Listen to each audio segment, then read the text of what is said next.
En 1985, Los Ángeles, California, fue aterrorizado por una serie de violaciones y muertes. Tanto así que la población no sabía si ellos mismos iban a ser la próxima víctima. Hombres y mujeres y hasta niños y niñas de todas edades estaban en la mira de este asesino en serie. Este episodio de Crimen y Más se trata de uno de los asesinos más brutales de la historia de los Estados Unidos y contiene imágenes fuertes, por lo cual se le recomienda la discreción del espectador. Pero antes de comenzar, por favor déjenme un comentario con su idea del siguiente video que quieran ver. Elegiré una de las ideas y mencionaré el nombre del ganador en este video. Ahora sí, a comenzar.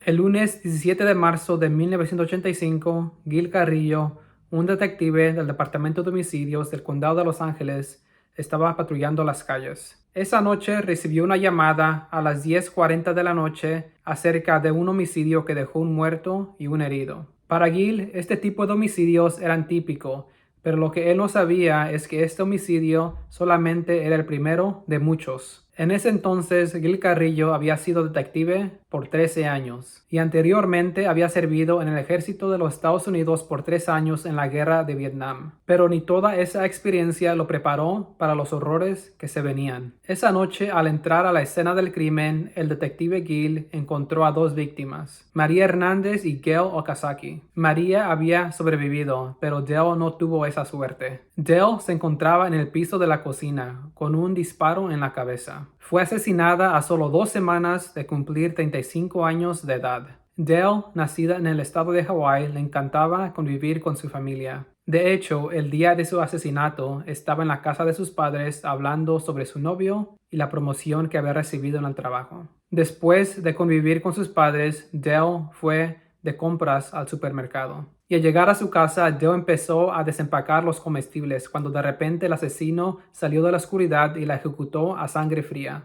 María Hernández también fue disparada a sangre fría, pero afortunadamente ella sí sobrevivió. Y cuando el detective Gil le preguntó a María si ella conocía al asesino, ella dijo que no. Pero su relato de lo sucedido fue clave para ayudar a capturar a este asesino en serie. Lo que sigue son detalles íntimos que María compartió con el detective Gil. María Hernández, de 22 años de edad, fue una de las pocas víctimas que sobrevivió a los ataques de este asesino en serie. María iba llegando del trabajo a la casa que compartía con Dale Okazaki, cuando un sujeto, alto y vestido todo de negro, golpeó con las dos manos el cofre del carro de María. Sorprendida, María le dio un vistazo antes de darse cuenta que el sujeto tenía una pistola y se estaba preparando para disparar. De reflejo, María levantó sus dos manos para cubrirse la cara. Y afortunadamente la bala rebotó de las llaves del carro que María traía en las manos. Fue un verdadero milagro que María haya sobrevivido. Aún así, debido a la proximidad del disparo, el impacto causó que María cayera al piso. María, sorprendida que aún se encontraba con vida, pensó qué podría hacer para que el sujeto no le disparara otra vez. Lo que decidió fue actuar muerta. Unos momentos después, María escuchó al sujeto alejarse y abrir una puerta. Pensando que el sujeto no iba a regresar, ahí fue cuando María se levantó para ir a avisarle a Dale de lo sucedido. Sin embargo, unos momentos después, el sujeto regresó y levantó la pistola por segunda vez para dispararle a María. María, con miedo, le imploró al sujeto que no le disparara, e increíblemente el sujeto le escuchó, no le disparó y se fue. De ahí, María entró a su casa y fue cuando encontró el cuerpo de Dale en la cocina. Una imagen que nunca podrá olvidar. El detective Gil estaba determinado en resolver este crimen.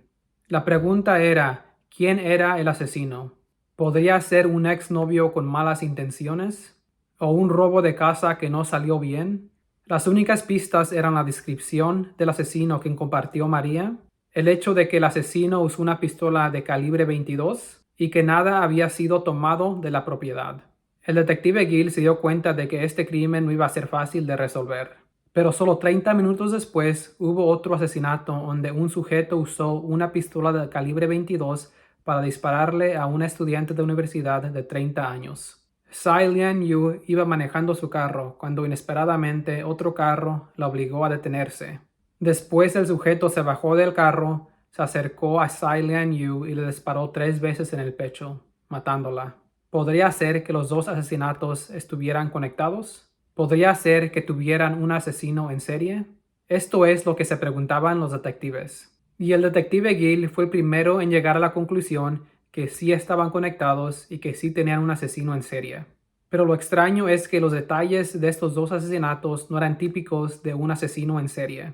La mayoría de los asesinos en serie matan de modos más personales e íntimos, como el estrangulamiento manual o de ligadura. No muchos asesinan a sangre fría, porque es muy impersonal. Y aún así, el detective Gill estaba convencido que estos dos asesinatos fueron hechos por un asesino en serie, y que probablemente el asesino iba a matar otra vez. 10 días después, en la mañana del 27 de marzo, los cuerpos de Vincent Sasuro y su esposa Maxine fueron descubiertos en su casa. La misma pistola de calibre 22 fue usada, pero la escena del crimen fue muy distinta a la de Dale y Tsai Lian. Vincent fue asesinado mientras dormía, con un disparo a la cabeza. Su esposa Maxine recibió varios disparos y puñaladas. Pero lo más horrible fue que el asesino le sacó ambos ojos a Maxine. Esto es clave porque los asesinos en serie normalmente se quedan con un objeto, ya sea joyas, ropa o un pedazo de cuerpo como en este caso.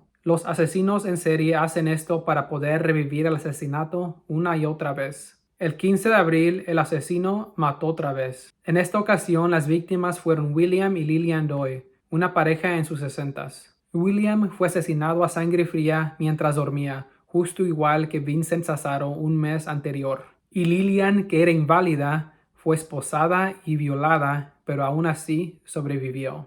Lo extraño de esta escena de crimen es que el asesino otra vez dejó sobrevivir a una de sus víctimas, lo cual no es típico de un asesino en serie. 6 semanas después, 2 hermanas ya mayores en sus 80s fueron violadas y golpeadas con un martillo en su casa. Pero esta vez el detective Gill tenía una nueva pista. En la escena del crimen se descubrió un pentagrama invertido, un símbolo de forma de una estrella que es rodeado por un círculo, que es usualmente asociado con el satanismo. Durante ese verano de 1985, muchos más asesinatos fueron cometidos por ese mismo asesino en serie. El asesino en serie fue nombrado el acosador nocturno por su hábito de atacar a sus víctimas por la noche.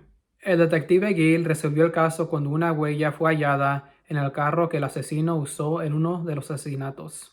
Gracias a esa huella, el acosador nocturno fue identificado y eventualmente capturado el 31 de agosto de 1985. Pero ¿quién era el acosador nocturno y cómo se convirtió en un asesino en serie? Richard Ramírez, por nombre completo Ricardo Leiva Muñoz Ramírez, y mejor conocido por todo el mundo como el acosador nocturno, fue nacido el 29 de febrero de 1960 en El Paso, Texas. Richard tuvo una niñez muy dura y era el menor de 5 hermanas y hermanos. Su primo, quien era un veterano de guerra, le enseñó varias fotos de mujeres a quien él había violado y torturado durante su tiempo en Vietnam. El año siguiente, Richard estaba presente cuando su primo asesinó a su esposa con una pistola. Según los expertos, estos eventos llenos de violencia y oscuridad causaron que Richard Ramírez empezara a robar cosas, usar drogas y eventualmente convertirse en el asesino de serie conocido como el acosador nocturno.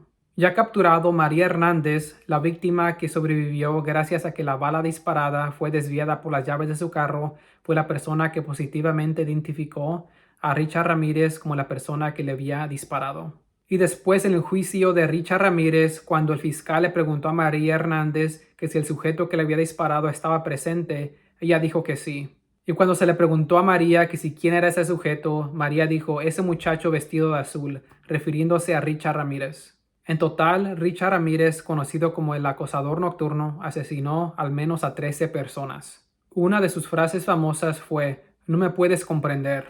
No se espera que lo puedas. No eres capaz. Estoy más allá de tu experiencia". Richard Ramírez fue condenado a muerte, pero murió de cáncer en el 2013 antes de que fuera ejecutado. Y eso es todo en este episodio de Crimen y Más. Si les gustó este contenido, por favor denme un like y suscríbanse a mi canal. Nos vemos en la otra.